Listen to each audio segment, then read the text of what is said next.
to begin by linking up with my colleague Patrick Amimo, who is joining us from the Anniversary Towers, which really are the headquarters of the IEBC. Patrick, good morning. Talk to us about the police presence that we understand is at Anniversary Towers. What more do we know from maybe reactions from the IEBC chair, if any? Thank you, Betty. At the Anniversary Towers, we were here very early in the morning to get to see if it was possible for us to get a word from the chairperson, Wafula Chebukati, but apparently the chairperson is not in office at this particular time.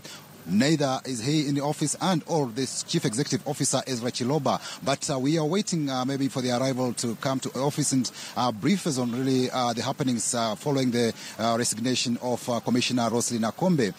It is something that has really taken the country by surprise, but we'll be getting to know from the chairperson and other commissioners their position with regard to this particular development just a week to the poll. But at the Anniversary Towers, as usual, we've seen there's a deployment of police. There's police from different formations are here just to ensure that there is law and order at this particular place, because the opposition NASA has been holding demonstrations trying to force IEBC reforms, claiming they want to see some members of the secretariat move out of this get out of these particular offices. They have an issue with the CEO Ezra Chiloba and some other members of the secretariat. They want them out of this particular office, and they've been asking their supporters to come out and carry out demonstrations. But from yesterday, we heard from the NASA leadership, they did indicate that today they'll not be holding any demonstrations countrywide, but instead they'll devote this day to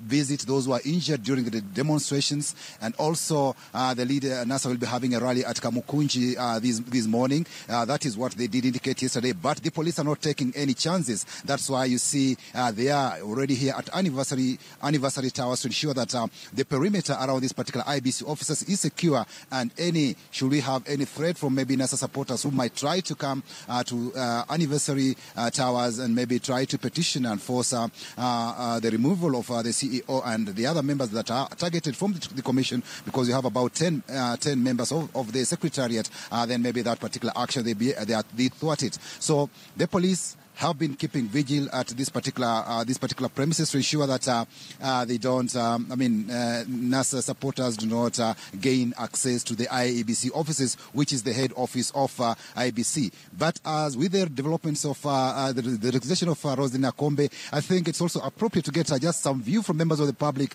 just to get an understanding on what really we've heard.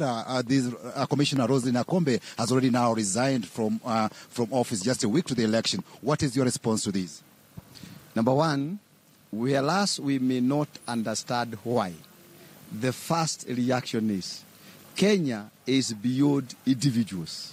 Whereas there are those that are saying we should go for elections, others for not elections.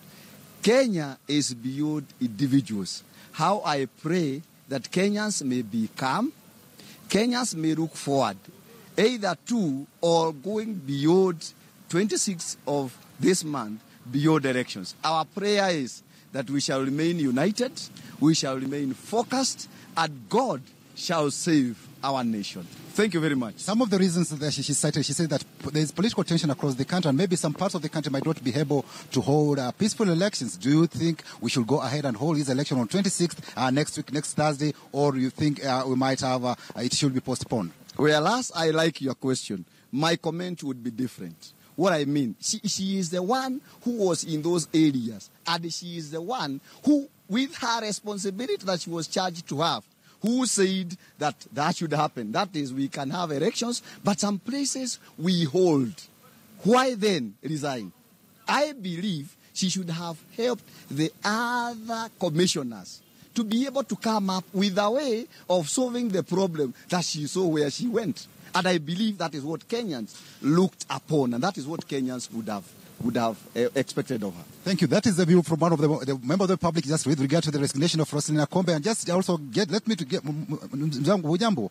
Naona kidogo huyu Commissioner Akombe amejiondoa, anasema kwamba labda hali ilivyo na ni wiki moja tu tuelekee uchaguzi. Maoni yako ni vipi kuhusu hali hii? Maoni yangu ni vile anaona Kenya iko na matata. Maana watu kesho naongea hii, kesho pande hii, kwa hivyo hawasikizani. Tena hii watu nasema maendeleo ya maandamano kila siku. Mungu anasema kama hutafanya kazi hutakula. Sasa inaonekana Kenya fahali inaelekea.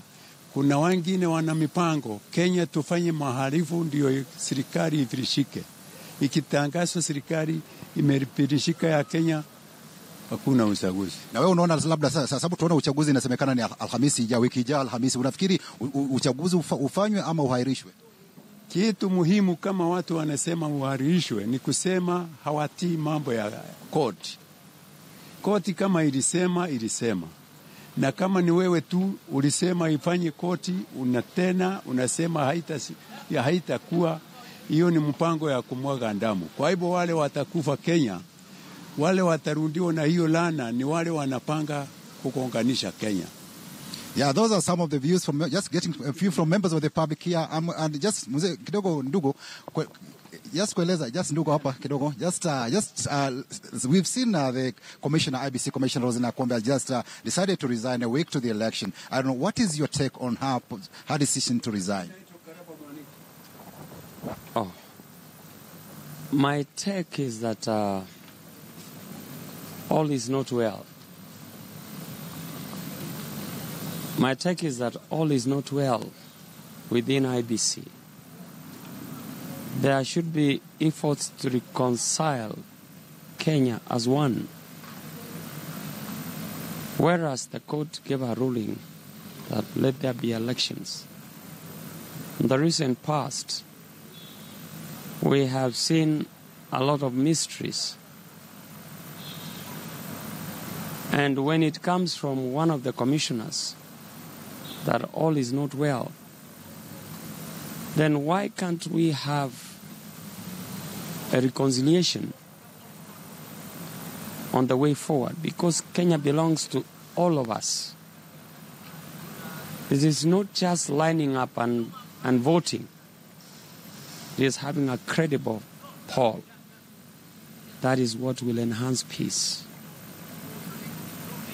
So I would pray that those who are in power could listen to other voices to put Kenya together as one.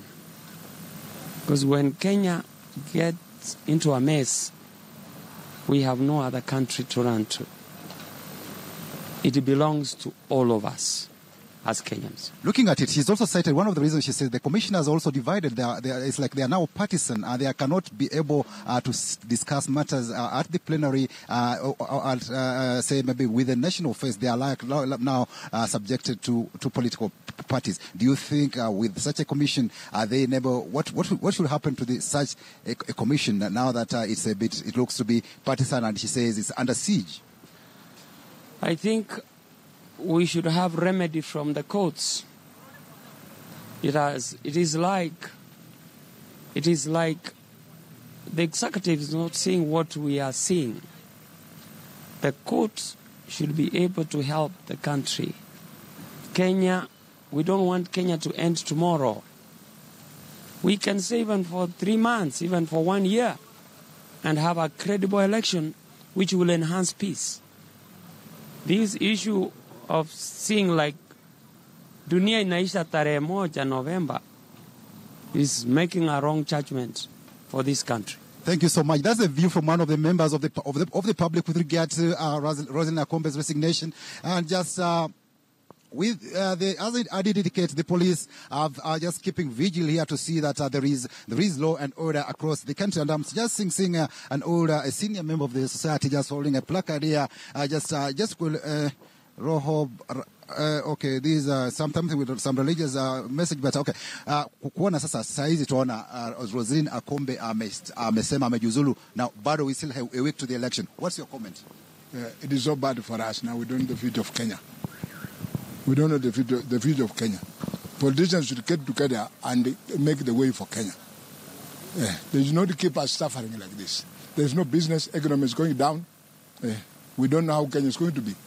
Let the politicians calm down. Let them cool down and shape Kenya. Thank you. Thank you so much. That's the view from one of the members of the public here just holding a placard here. But we saw that the Supreme Court was very clear. It said when it nullified this particular election, it did indicate that elections should be carried out within 60 days, whose deadline is 1st November. And the IEBC said we have to go to the polls on October 26th, which is next week, Thursday. Yes, politicians should come down before 26th so that Kenya can be shaped properly. What should happen? Because here is the court. It did indicate the election must be done within 60 days. IBC is trying to, okay, there are claims, the commissioner says there's heightened political tension across the country and maybe some parts will not be safe to carry out an election. Maybe some poll officials their lives could be threatened. What is your advice as a Kenyan citizen on this particular development? All the politicians should get together and shape Kenya. They should not keep making propagandas like this one. They have been dropping in the city center. We should not have propaganda shaping Kenya the way it is going. The small Kenyan person is suffering because of the senior politicians. The Supreme Court gave us a verdict. All these politicians should follow the verdict of the Supreme Court. Thank you. So that is the view from the at least members of the public I was able to talk to here, and it's just a mixed reaction with regard to the Commissioner Akombe's resignation and also holding that election next week Thursday on October 26th. Betty?